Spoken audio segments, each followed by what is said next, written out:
Sa paghupa ng bagyo habang lumabas na si Haring Araw, gulat na pinagmamasdan ng Baskerville triplet si Vicar na nakatayo sa harap ng isang napakalaking bunte ng kumikinang na gold candies na lumiliwanag sa dami.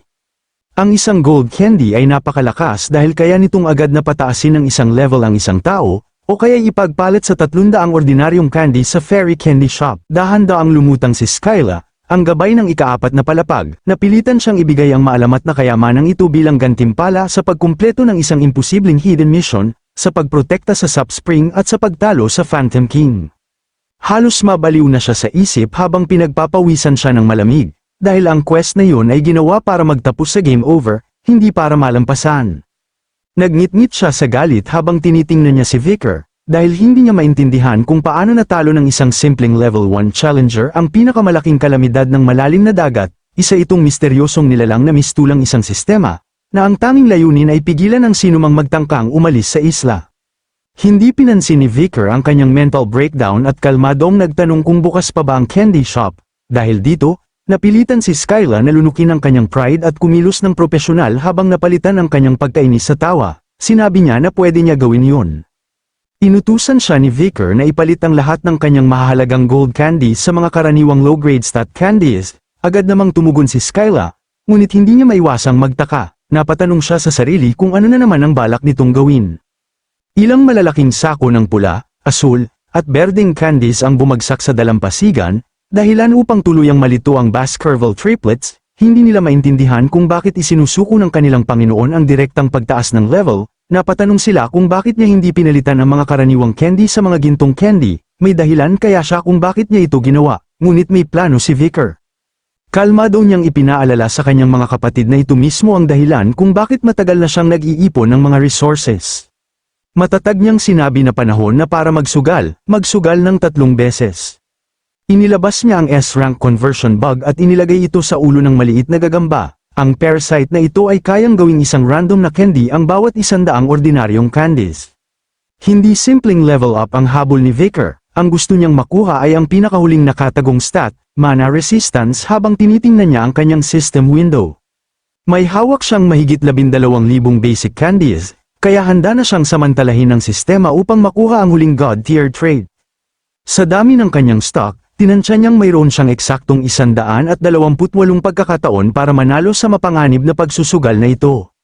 Humawak siya ng isang dakot na candies at nangakong makukuha ang game-breaking stat na yun bago maubos ang kanyang buong imbakan. Tinanong ni Vicar kung handa na si Baby Madam, at masayang sumagot ang maliit na gagamba na sabik nang magsimula ang malaking kainan. Agad niyang sinimulan ng feeding frenzy, ibinuhos ang mga candies sa kakaiba niyang munting lottery machine. Tahimik lamang na pinanood ni Skyla, Baskerville triplets at Decarabia ang kakaibang eksenang yun, wala silang masabi sa hindi pangkaraniwang plano ni Vicar. Ngunit matapos maubos ang lahat ng 128 attempts, tiningnan ni Vicar ang resulta at napagtantong wala siyang nakuha kahit isang rare candy. Doon niya napansin na nasayang lamang ang buong gantimpala mula sa boss sa isang bigong pagsusugal. Binalot siya ng matinding desperasyon habang napahawak siya sa kanyang ulo. Habang kinakabahang pinagpapawisan dahil sa nakakatakot na aura ni Vicar, maingat na nagtanong ang triplets kung ayos lang ba siya matapos ang napakalaking pagkatalong yun.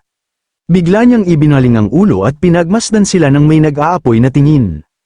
Agad namang napahawak ang tatlo sa sarili nilang maliliit na supot ng candies habang nakatingin si Vicar dito. Sa matinding takot, desperado nilang ipinaliwanag na yun ang kanilang pinaghirapang ipon, ibinuwis nila ang kanilang mga buhay para lamang dito. Ngunit ilang sandali lang ay nagbago ang kanilang isip. Ngunit sa ilalim ng nakakatakot na titig ng kanilang Panginoon, wala silang nagawa kundi isuko ang mga ito. Isa sa magkakapatid ang mabilis na dumampot sa lahat ng candy pouches bago pa makareaksyon ang iba. Buong pagmamalaki niya itong inialay kay Vicar, kung ang buhay nila ay pag-aari ng kanilang Panginoon, ganoon din ang lahat ng kanilang pagmamayari. Naantig si Vicar sa tindi ng katapatan ng kanyang mga kapatid. Napabuntong hininga siya at unti-unting kumalma, inaaming pansamantala lamang siyang nadala ng emosyon. Ibinalik niya ang mga supot at sinabing kahit nabigo ang kanyang pagsusugal, babawiin niya ang bawat candy na nagastos niya ngayon. Dahil madali naman silang makakakuha ng panibagong candies sa mga susunod na palapag. Nang marinig yun, biglang natarante si Skyla at desperadong pinigilan si Vicar. Hinarap siya ni Vicar dahil akala niya bibigyan na naman sila ng isa pang nakakainip na misyon ng sistema, ngunit kinakabahang nilinaw ni Skyla na mayroon siyang isang espesyal na alok. Napahinto si Vicar at napaisip sandali, itinuro niya ang natitirang gold candies ni Vicar at nagmungkahi ng isang lihim na kasunduan, kapalit ng eksaktong 10 gold candies niya ngayon. Ipinahayag ni Vicar na papayagan silang laktawan ang ika-5 hanggang ika-8 palapag upang mas mabilis silang matapos. Agad na naunawaan ni Vicar ang ibig niyang sabihin habang sumang-ayon naman si Skyla sa kanyang sinasabi. Kinumpirma ito ni Skyla at ipinaliwanag na kung lalaktawan nila ang mga palapag, mas mabilis silang makakaalis. Alam din niyang desperado si Vicar na makakuha ng mas maraming candies matapos ang malaking kabiguan nito, kaya inaasahan niyang agad itong papayag. Ngunit malamig na nagtanong si Vicar kung bakit siya papayag sa ganoong kasunduan. Ipinaliwanag niyang kung lilinisin niya ang bawat misyon sa bawat palapag, mas mahalaga ang mga gantimpalang makukuha niya kaysa sa 10 gold candies. Sa madaling salita, isa lamang napakalaking panloloko ang kanyang alok, may dahilan kung bakit dapat niyang tanggapin ang pagkalugi at tanggapin ang kanyang alok. Napawisan si Skyla sa takot ng mapagtanto niyang isa palang tunay na halimaw si Vicar, isang taong hindi man lang isinasaalang-alang ang posibilidad ng pagkatalo. Kung patuloy niyang lilinisin ang bawat palapag sa ganoong bilis, papatayin siya ng kanyang mga nakatataas. Dahil dito bigla na lang siyang lumuhad sa harap ni Vicar habang nagmamakaawa, sinabi niyang maaari siyang mamatay kung hahayaan niya itong makaalis. Dahil sa matinding takot, namuo ang mga luha sa kanyang mga mata, patuloy siyang nakikiusap, umaasang kahit sa pagkakataong ito ay maawa ito sa kanya. Nakangising pinagmasdan ni Decarabia ang kanyang paghihirap, ipinaliwanag nitong ang mga katutubong nilalang sa Abyss Tree ay mga alipin ng sistema at nabubuhay sa matinding takot sa Demon Lord Amdusias. Habang nakatingin sa umiiyak na gabay, naalala ni Vicar ang mga alaala mula sa kanyang nakaraang buhay tungkol sa trahedya ng mga fairies ng Abyss Tree. Noong una, sila ang mapayapang naninirahan sa punong yon. Ngunit nagbago ang lahat nang sakupin ni Amdusias ang lugar at alipinin sila. Bagamat siya ang pinakamataas na pinuno, hindi niya pinakikialaman ang araw-araw na pamamalakad, mas pinili niyang magkulong at sumipsip ng negatibong enerhiya mula sa Abyss Tree. At ayon sa kanyang alaala, ang bawat palapag ay binabantayan ng mga tagapagbantay, at iisa lamang ang kanilang layunin, huwag kailanman makialam sa plano ng ika-5 bangkay. Kapag may fairies na bigong panatilihin ang kaayusan o hinayaang masira ng isang challenger ang sistema, agad silang pinapatay ng walang awa.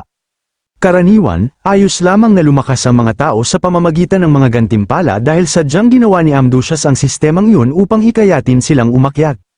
Habang mas mataas ang naabot nila, mas malalim ang magiging pagbagsak nila, at lalo itong lilikha ng desperasyong pinapakain ng Demon Lord.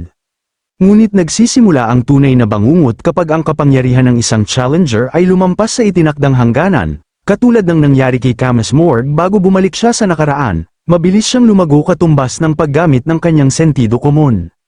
Sa sobrang takot ng mga fairies sa kanyang sobrang paglago na masisira nito ang plano ng Demon Lord, walang tigil nila itong pinigilan at inusig.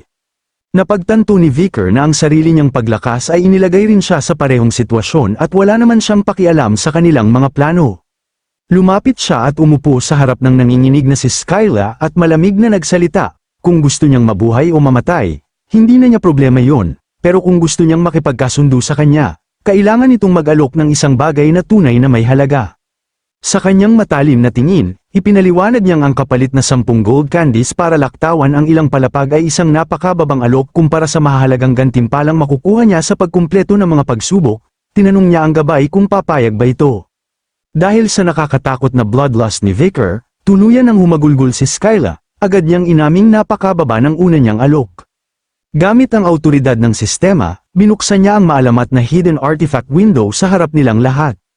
Isang napakalaking kumikinang na talaan ng mga high-tier equipment ang lumitaw, na naglalaman ng lahat ng maalamat na armas at accessories na nakatago sa loob ng Abyss Tree. Maging si Vicar ay bahagyang nagulat sa lihim na inventaryong yun, samantalang desperadong nagmakaawa si Skyla na pumili siya ng kahit anong god-tier artifact bilang dagdag na suhol upang tanggapin ang kanilang kasunduan.